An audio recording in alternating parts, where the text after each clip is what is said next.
Which statement describes a characteristic of SRAM in a PC? So what you need to understand is SRAM stands for static RAM. It's one thing. If you don't know what static RAM is, it is the fastest RAM. That's pretty much what it is. Static random access memory. That's what we're dealing with.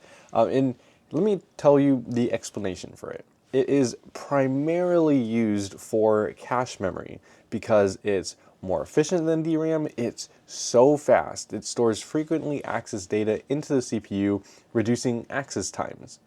DRAM, on the other hand, which is the connector with 240 pins. Both DDR2 and DDR3 have 240 pins, and they constantly refresh. And that's going to lead us into the next part of the incorrect answer, which is it has a highest power consumption. Actually, SRAM, static RAM, has a lower power consumption than DRAM. And that's just because DRAM needs to constantly refresh, whereas SRAM does not. So it's primarily used for cache memory, we know that, and it's not the main RAM in a PC. That again goes to your DDR RAM.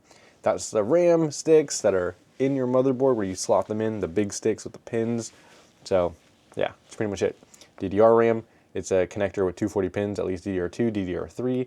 That is also the main RAM in your PC, has the higher memory consumption than SRAM. So the statement describing a characteristic of SRAM in a PC is that it is used for cache memory.